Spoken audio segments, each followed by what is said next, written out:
ఏపీలో రైతులకు input subsidy విడుదల చేశారు సీఎం జగన్. మిచాంగ్ తుఫాన్తో నష్టపోయిన రైతులకు సాయం అందించారు. 11,59,126 మంది రైతులకు పరిహారం ఇవ్వనుంది ప్రభుత్వం. రైతుల ఖాతాల్లో 1,294 కోట్లు జమ చేశారు సీఎం జగన్. అవినీతి లేకుండా పథకాలు అందిస్తున్నామన్నారు సీఎం జగన్. పథకాల్లో పూర్తి పారదర్శకత పాటిస్తున్నామన్నారు.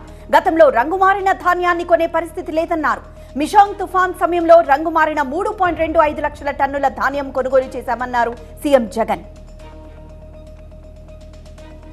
రేపటి నుంచి ప్రారంభం కావాల్సిన టీడీపీ ప్రజా గళం యాత్రలు వాయిదా పడ్డాయి. ఉండవల్లి నుంచి హైదరాబాద్ బయలుదేరారు టీడీపీ అధినేత చంద్రబాబు. దీంతో టీడీపీ యాత్రలకు వాయిదా పడ్డట్లుగా తెలుస్తోంది.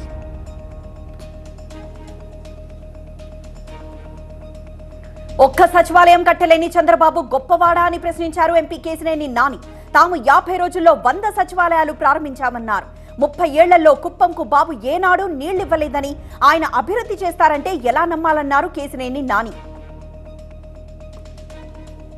అభివృద్ధిపై ప్రతిపక్షాల విమర్శలు అర్ధరహితమన్నారు ఎంపీ విజయసాయిరెడ్డి. వైసీపీని గెలిపించేందుకు ప్రజలు సిద్ధంగా ఉన్నారని అన్నారు.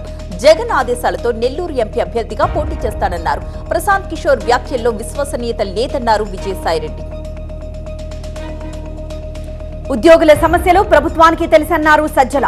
సమస్యల పరిష్కారానికి ప్రభుత్వం అడుగులు వేస్తోందన్నారు. ప్రభుత్వ ఏర్పాటు పరిపాలనలో ఉద్యోగుల పాత్ర కీలకం పాత్ర పోషించిందన్నారు. ప్రభుత్వ ఉద్యోగులు పొందుతున్న ఫలాలు అందరికి అందేలా ప్రభుత్వమే ఒక పాలసీని రూపొందిస్తుందన్నారు. ఉద్యోగుల ఆర్థికేతర సమస్యలను ప్రభుత్వం పరిష్కరిస్తుందన్నారు సజ్జల. రేపు జాయింట్ స్టాఫ్ కౌన్సిల్ భేటీ కాబోతుంది. సీఎస్ అధ్యక్షతన ఉద్యోగ సంఘాలతో సమావేశం నిర్వహించబోతున్నారు. 15 సంఘాల్ని సమావేశానికి పిలిచింది ప్రభుత్వం. ఉద్యోగుల సమస్యల పరిష్కారంపై చర్చిస్తారు ఏపీ సీఎస్. చిత్తూరు జిల్లా పుత్తూరులో పర్యటించారు మంత్రి రోజా. నగరి నుంచి హ్యాట్రిక్ విజయం సాధిస్తానన్నారు రోజా. చంద్రబాబు కారణంగానే రాష్ట్రం విడిపోయిందన్నారు. మోసగాళ్లకు ఓటేస్తే మళ్లీ కష్టాలు మొదలవుతాయని చెప్పారు రోజా. ఏపీలో సంక్షేమం అభివృద్ధి జరగాలంటే చంద్రబాబు సీఎం కావాలన్నారు ఎమ్మెల్యే అనగాని సత్యప్రసాద్. రాష్ట్రాన్ని 35 ఏళ్లు వెనక్కి తీసుకెళ్లిన ఘనుడు సీఎం జగన్ అని చెప్పారు. సంక్షేమ పథకాల పేరుతో ప్రజలకు పావలా ఇచ్చి 100 రూపాయలు దోచేస్తున్నారంటూ మండిపడ్డారు. భావితరాల భవిష్యత్ చంద్రబాబు పవన్ కళ్యాణ్తోనే సాధ్యమన్నారు. కాకినాడ వైసీపీ నుంచి రూరల్ టికెట్ ఇవ్వాలని సీఎం జగన్ ను కోరారు పితాని అన్నవరం. కురసాల కన్నబాబుకు సీట్ ఇచ్చినా ఇవ్వకపోయినా ఇండిపెండెంట్ గా పోటీ చేసి గెలిచి జగన్ కు గిఫ్ట్ గా ఇస్తానన్నారు. సీఎం దృష్టిలో ఎన్నోసార్లు కాకినాడ రూరల్ పరిస్థితిపై వివరించారని, కానీ అధిష్టానం నుంచి ఎటువంటి నిర్ణయం రాలేదన్నారు పితాని అన్నవరం. బీసీలకు సామాజిక న్యాయం టీడీపీ హయాంలో జరిగిందో వైసీపీ హయాంలో జరిగిందో అనే అంశంపై చర్చకు తాను సిద్ధమన్నారు మంత్రి ధర్మాన. చంద్రబాబు ఏనాడు బీసీలకు రాజ్యాధికారం ఇవ్వడానికి ఇష్టపడలేదన్నారు.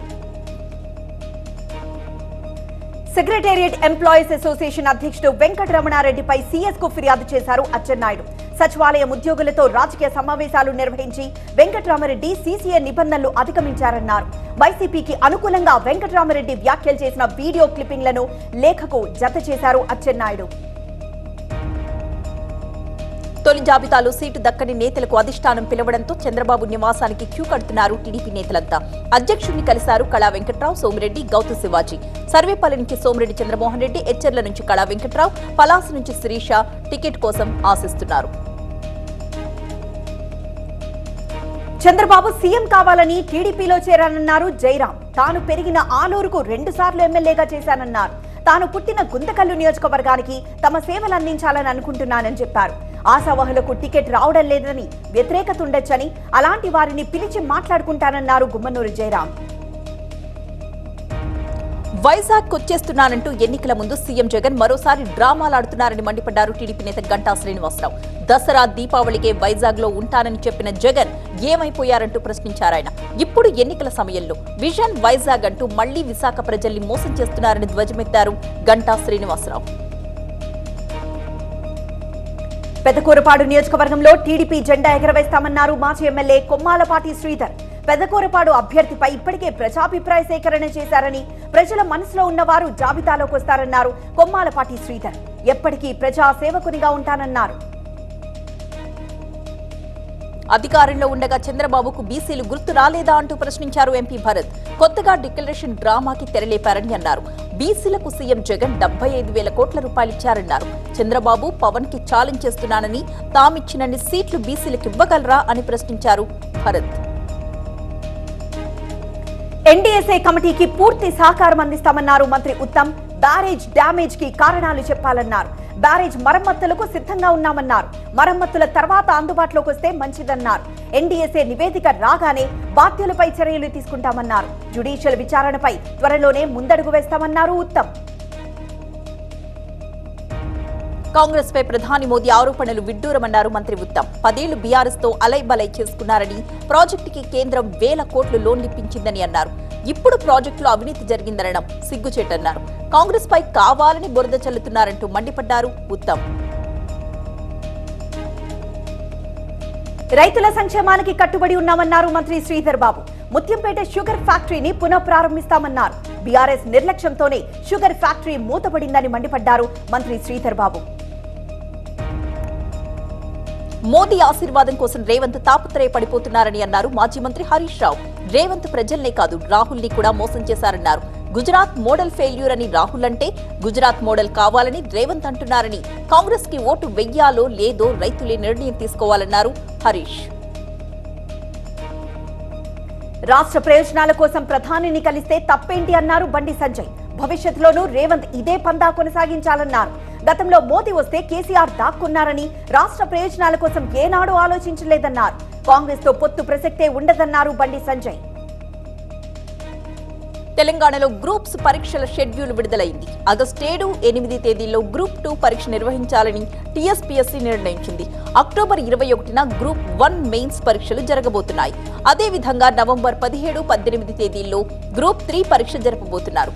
గ్రూప్ 1లో 563, గ్రూప్ 2లో 783, గ్రూప్ 3లో 1388 పోస్టుల భర్తీకి ఈ పరీక్షలు జరగబోతున్నాయి.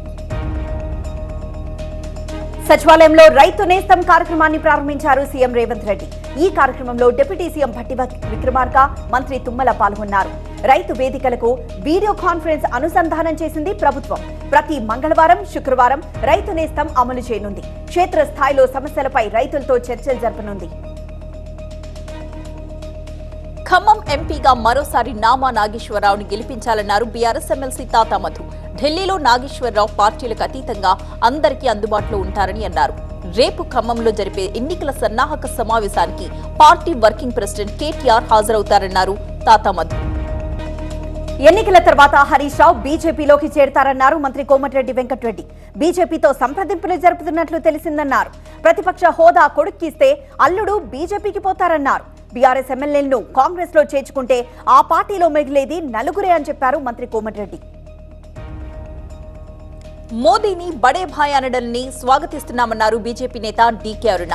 అభివృద్ధి కోసం సామరస్యపూర్వకంగా ఉండడం మంచిదే అన్నారు. కాళేశ్వరం అవినీతిపై ఆధారాలున్నాయని, గతంలో కేంద్రానికి రేవంత్ రెడ్డి ఫిర్యాదు కూడా చేశారని అన్నారు. సీబీఐ రాష్ట్రానికి రాకుండా గత ప్రభుత్వం జీవో తెచ్చుకుందన్నారు. జ్యుడిషియల్ విచారణ అనేది కాలయాపన మాత్రమేనని, సీబీఐ విచారణతోనే వాస్తవాలేంటో వెలుగు చూస్తాయన్నారు డీకే అరుణ. గుంటూరు జిల్లా ఇప్పటం గ్రామంలో వాటర్ పొల్యూషన్ తో దాదాపు 100 మంది పైగా జ్వరాలు, కీళ్ల నొప్పులతో బాధపడుతున్నారు. బాధితులను పరామర్శించారు టీడీపీ, జనసేన నేతలు. మంచినీటి ట్యాంక్ క్లీన్ చేయించి మెడికల్ క్యాంప్ ఏర్పాటు చేయాలని డిమాండ్ చేశారు. ఉస్మానియా యూనివర్సిటీ టీచర్స్ కి సిపిఎస్ స్కీమ్ అమలు చేయాలని డిమాండ్ చేస్తూ టీచర్స్ ఆధ్వర్యంలో ర్యాలీ జరిగింది. ఈ ర్యాలీలో అధ్యాపకులు పెద్ద సంఖ్యలో పాల్గొన్నారు. అన్ని విశ్వవిద్యాలయాల్లో, ప్రభుత్వ సంస్థల్లో సిపిఎస్ అమలవుతున్న ఓయూలో మాత్రం వివక్ష చూపిస్తున్నారన్నారు టీచర్స్. రాబోయే రోజుల్లో ఉద్యమాన్ని మరింత ఉధృతం చేస్తామని అన్నారు. పాల బకాయిలు వెంటనే విడుదల చేయాలని హైదరాబాద్ లాలాపేటలో విజయ డైరీ ముందు పాడి రైతులు ఆందోళన చేపట్టారు. 15 రోజులకొకసారి పాడి రైతుల బిల్లును చెల్లించాలని డిమాండ్ చేశారు. వారు ఆందోళన చేస్తున్న రైతులు విజయ డైరీ బిల్డింగ్ లోకి వెళ్లేందుకు యత్నించడంతో సెక్యూరిటీ సిబ్బంది అడ్డుకున్నారు. దీంతో కాసేపు అక్కడ ఉద్రిక్త వాతావరణం చోటు చేసుకుంది. పల్నాడు జిల్లా ప్రముఖ శైవక్షేత్రం కోటప్పకొండ మహాశివరాత్రి తిరునాళ్లకు ప్రబల హడావిడి స్టార్ట్ అయిపోయింది.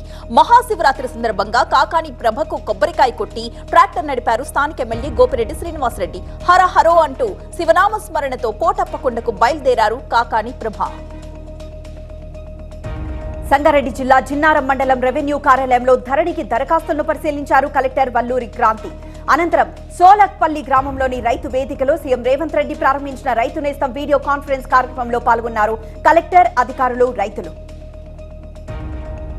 భూ ఆక్రమణల నియంత్రణకు స్పెషల్ డ్రైవ్ నిర్వహించారు పోలీసులు. ఫిర్యాదుల స్వీకరణ కోసం స్పెషల్ ఆఫీసర్స్ ని నియమించారు సిపి రవిశంకర్ అయ్యనార్. 21 పోలీస్ స్టేషన్లకు ప్రత్యేక అధికారుల్ని కూడా నియమించారు. ఈ స్పెషల్ డ్రైవ్ లో బాధితులు ఫిర్యాదులు చేశారు. గాజువాక సబ్ డివిజన్ పరిధిలో 20 వరకు ఫిర్యాదులు వెల్లువెత్తుతున్నాయని, భూ ఆక్రమణలకు పాల్పడితే క్రిమినల్ చర్యలు తీసుకుంటామన్నారు పోలీసులు.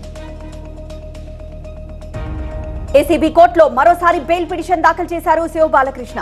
కస్టడీ కూడా ముగిసినందున బెయిల్ ఇవ్వాలని పిటిషన్లో కోరారు. బెయిల్ పిటిషన్ పై కౌంటర్ దాఖలు చేయనుంది ఏసీబీ. ప్రస్తుతం చెంచల్గూడ జైల్లో ఉన్నారు శివబాలకృష్ణ. ఇప్పటికే ఒకసారి బెయిల్ రిజెక్ట్ చేసింది ఏసీబీ కోర్టు. మరో 10 రోజుల్లో పెళ్లి ఉండగా ఒక యువతి ఆత్మహత్య చేసుకుంది. రాజన్న సిరిసిల్ల జిల్లా చందుర్తి మండలం గోస్కులపల్లెకు చెందిన మూదం విద్యశ్రీ హైదరాబాద్ లో సాఫ్ట్వేర్ జాబ్ చేస్తోంది. మణికొండ ప్రాంతంలోని ఒక హాస్టల్లో బాత్రూంలో విద్యశ్రీ ఉరి వేసుకుంది. ఆమెకు వేములవాడకు చెందిన యువకుడితో ఈ నెల 17న పెళ్లి చేయడానికి పెద్దలు నిశ్చయించారు. పెళ్లికి కావలసిన షాపింగ్ కూడా పూర్తి చేశారు. ఈలోపే ఇలా జరిగిపోయింది. మంచిర్యాల జిల్లా రామకృష్ణపూర్లోని పెద్దమ్మ తల్లి వైన్ షాప్ లో దొంగలు పడ్డారు.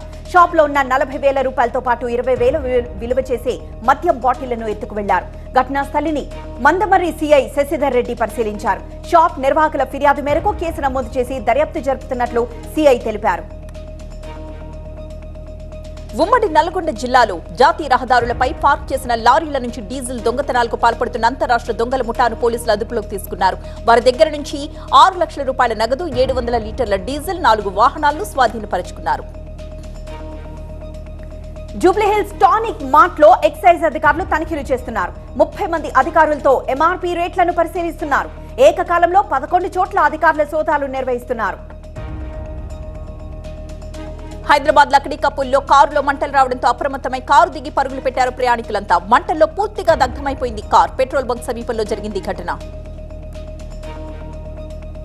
మంచిర్యాల జిల్లా నస్పూర్లో మా విందు భోజనం హోటల్ను ప్రారంభించారు. హోటల్ యాజమాన్యం ప్రారంభోత్సవం సందర్భంగా 59 రూపాయలకే బిర్యానీ అని ప్రత్యేక ఆఫర్ ప్రకటించారు. దీంతో భోజన ప్రియులు తండోపతండాలుగా వచ్చి చికెన్ బిర్యానీ కోసం ఎగబడ్డారు. బిర్యానీ ప్రత్యేక ఆఫర్ ప్రకటించడంతో ఆ హోటల్ ప్రదేశమంతా సందడి నెలకొంది. నంద్యాల ఎస్బీఐ కాలనీలో పట్టపగలు చోరీకి పాల్పడ్డారు దొంగలు. ఇంటి తాళాన్ని పగలగొట్టి 5 లక్షల రూపాయల నగదు, 10 తులాల బంగారాన్ని అపహరించారు. సీసీ కెమెరాస్లో రికార్డైన దృశ్యాల ద్వారా దర్యాప్తు జరుపుతున్నారు పోలీసులు. అంబేద్కర్ కోనసీమ జిల్లా పేరవరం గ్రామంలో భారీ అగ్ని ప్రమాదం జరిగింది. చిట్టూరి కామేశ్వరరావుకు చెందిన సప్లై కంపెనీ అగ్నికి ఆహుతైంది. సుమారు 15 లక్షల ఆస్తి నష్టం జరిగినట్లు తెలుస్తోంది. మెడ్రాస్ హైకోర్టులో ఉదయనిధి స్టాలిన్ కి ఊరట లభించింది. సనాతన ధర్మంపై వ్యాఖ్యల కేసును కొట్టివేసింది కోర్టు. అనుచిత వ్యాఖ్యలు చేశారని ఉదయనిధిపై గతంలో కూడా కేసు నమోదు చేశారు పోలీసులు. సార్వత్రిక ఎన్నికల ప్రక్రియలో కొత్త ఓటర్ల బాధ్యతను గుర్తిస్తూ కేంద్ర ప్రభుత్వం ఒక గీతాన్ని విడుదల చేసింది. మేరా పెహలా ఓట్ దేశ్ కే లియే అనే ఈ గీతం ద్వారా 18 ఏళ్లు నిండిన ఓటర్లు తమ ఓటు హక్కు వినియోగించుకోవాలని కేంద్ర ప్రభుత్వం కోరింది. కాశీలో తెలుగు భక్తుల కోసం మరొక వసతి గృహం అందుబాటులోకి వచ్చింది. నూతన వసతి గృహాన్ని కుత్తాళం పీఠాధిపతులు సిద్ధేశ్వరానంద భారతీ స్వామి ప్రారంభించారు. ఆ తర్వాత ఆయన భక్తులను ఉద్దేశించి ప్రసంగిస్తూ శ్రీ రామతారక ఆంధ్ర ఆశ్రమానికి తమకు ఎన్నో ఏళ్లుగా మధురమైన అనుబంధం ఉందన్నారు సిద్ధేశ్వరానంద భారతీ స్వామి.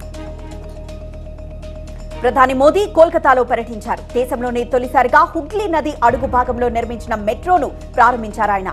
హౌరా, మైదాన్, ఎస్పెలాండే మధ్య 10 కిలోమీటర్ల మేర నదీ గర్భంలోనే నిర్మించారు. వికసిత్ భారత్ లక్ష్యంగా దేశంలో మెట్రో సేవలు మరింతగా విస్తరిస్తున్నామన్నారు ప్రధాని మోదీ. మోదీ, అమిత్ షా కాంగ్రెస్ పై చేస్తున్న విమర్శలు వారి పదవుల హుందాతనాన్ని దిగజారుస్తున్నాయన్నారు జయరాం రమేష్. తమ ప్రభుత్వంలో జరిగిన అభివృద్ధిని కూడా వారే క్లెయిమ్ చేసుకుంటున్నారంటూ ఆరోపించారు. రైతుల చలో ఢిల్లీ పిలుపు మరోసారి ఉద్రిక్తతను పెంచింది. రైతుల వాహనాలను ఢిల్లీ శివార్లో నిలిపివేశారు. రాజధానిలోకి రాకుండా భారీ బందోబస్తు ఏర్పాటు చేశారు. రైతుల ఆందోళన కారణంగా ఢిల్లీలో ప్రయాణికులు ఇబ్బందులు ఎదుర్కొంటున్నారు. రైళ్లు, బస్సుల సర్వీసులు నిలిచిపోవడంతో ప్రయాణికులు వాయిదా వేసుకుంటున్నారు. పశ్చిమ బెంగాల్ సందేశ్ ఖాళీ ఘటనలో షేక్ షాజహాన్ కస్టడీపై పోలీసులు, సీబీఐ మధ్య వార్ నడుస్తోంది. నిందితుడిని సీబీఐకి అప్పగించాలని హైకోర్టు ఆదేశించింది. హైకోర్టు ఆదేశాలపై బెంగాల్ సర్కార్ సుప్రీంను ఆశ్రయించింది. భారతీయులపై జాత్యహంకార వ్యాఖ్యలపై క్షమాపణలు చెప్పారు తైవాన్ మంత్రి హూ మింగ్చున్. శరీర రంగు, ఆహారపు అలవాట్లు తమకు దగ్గరగా ఉన్నందున ఈశాన్య భారత రాష్ట్రాల కార్మికులను తమ దేశానికి పంపుతున్నారని చేసిన వ్యాఖ్యలు దుమారం రేపాయి.